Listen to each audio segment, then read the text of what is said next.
Coming up on today's episode of Airborne Unlimited, Pilatus delivers PC-24 to launch customer PlaneSense. Icon A5 dead in the water after landing. And Replica Apollo guidance computer launched on Kickstarter.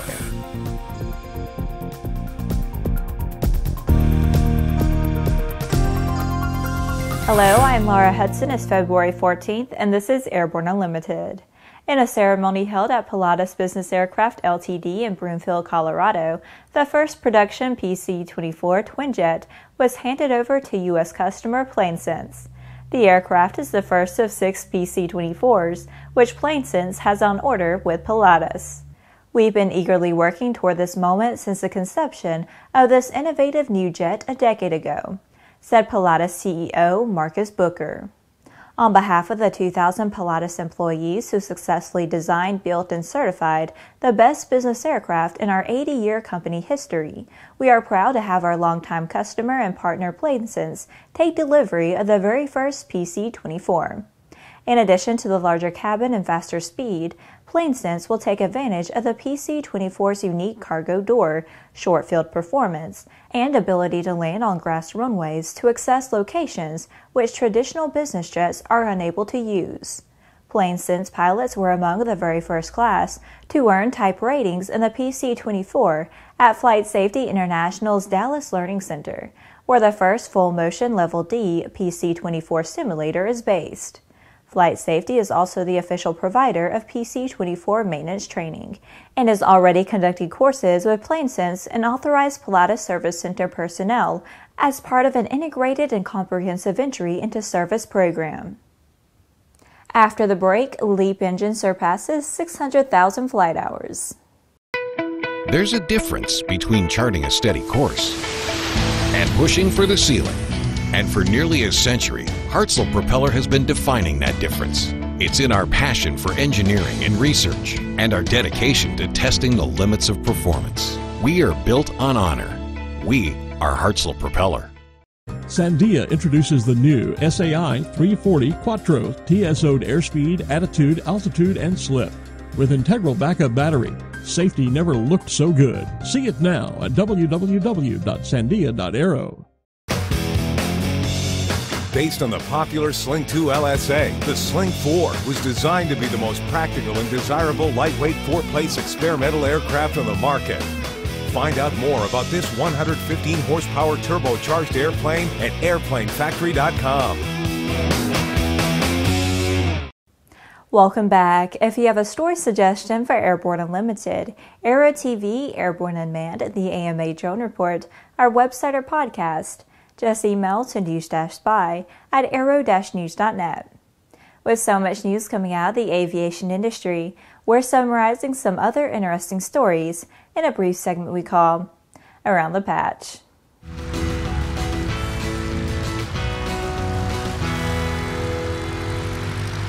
CFM International's LEAP engine has surpassed 600,000 flight hours in less than 18 months of commercial service. The first LEAP-powered commercial flight happened on August 2, 2016, on a Pegasus Airlines flight from Istanbul to Antalya. Since then, more than 210 LEAP-1 and LEAP-1B powered aircraft have entered service with a total of 33 operators on 5 continents. Overall, this fleet has logged more than 610,000 flight hours and 290,000 flight cycles. The FAA has granted supplemental type certification and parts manufacturer approval for Gogo Business Aviation's innovative new in-flight connectivity system, Gogo AVANCE TM-L3. The latest connectivity solution from Gogo lets users customize their in-flight experience and can be installed on business aircraft of all types, sizes, and ages. Gogo is actively fulfilling orders that have already been booked, and installations are underway via Gogo's dealer network. Nearly 3 years after retired postal worker Douglas Hughes landed a gyrocopter on the ground of the U.S. Capitol in 2015, remaining undetected in some of the most scrutinized airspace in the world, the USAF is conducting a series of tests designed to hone its ability to detect small aircraft that might violate the national capital airspace. The USAF is flying a gyrocopter in the region at altitudes between 500 and 2,500 feet AGL, as well as 2 fixed-wing airplanes, a Cessna and a Sky Arrow up to 8,000 feet AGL.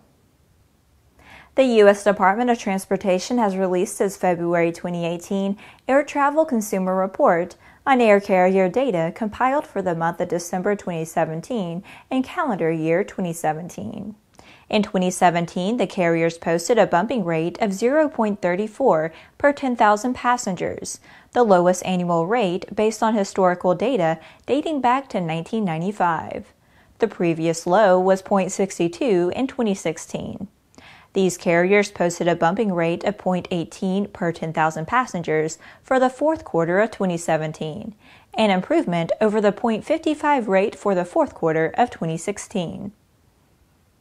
Well, that's it for today's trip around the patch. Now let's move on to the rest of the news. It's a regrettably familiar story.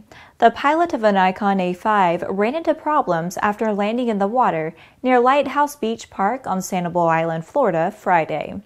FAA records indicate that it is owned by Jet Mist Holdings LLC, which is incorporated in Connecticut. The airplane was issued an airworthiness certificate on December 20th of last year. According to the report, the plane landed safely in San Carlos Bay, but began taking on water. It became too heavy to take off again.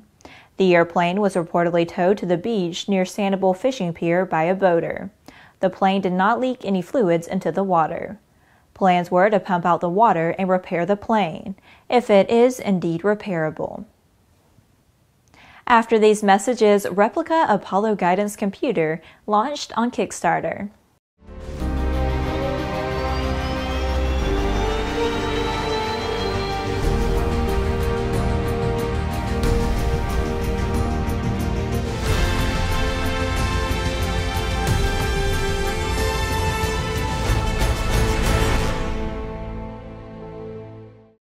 The dream is real, a truly affordable personal jet aircraft. The Subsonics Personal Jet Kit is priced at only $42,000. Kit plus engine is still under $100K. Add instruments, upholstery, and paint and you're flying. It's time to put your money where your bucket list is. Learn more at sonicsaircraft.com.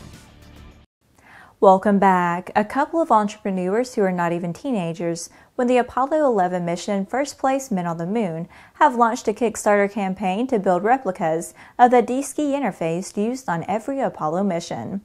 On an Apollo spacecraft, the DSKY was centrally mounted on the console, giving them easy access to all major functions of the spacecraft.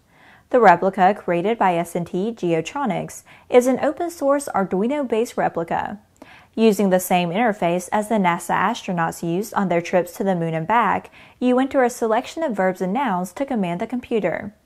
MIT custom created for the astronauts a very simple, straightforward, yet very efficient user interface. S&T Geotronics says they used their creative license to replace some of the programs that do nothing without a Saturn V rocket or a command module retro boosters to play sound clips from the era and rocket sound effects. The company plans to produce only 11 Kickstarter limited edition units, first come, first serve.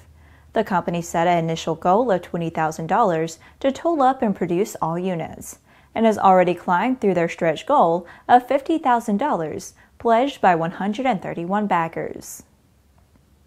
Well, that's our program for today. Remember that Airborne Unlimited is currently on our winter schedule and is streamed Monday, Wednesday, and Friday, alternating with Airborne Unmanned on Tuesday and the AMA Drone Report each Thursday.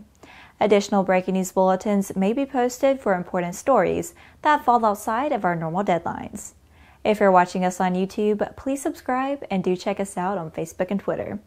Get comprehensive, real-time, 24/7 coverage of the latest aviation and aerospace stories anytime at aero-news.net. See you tomorrow.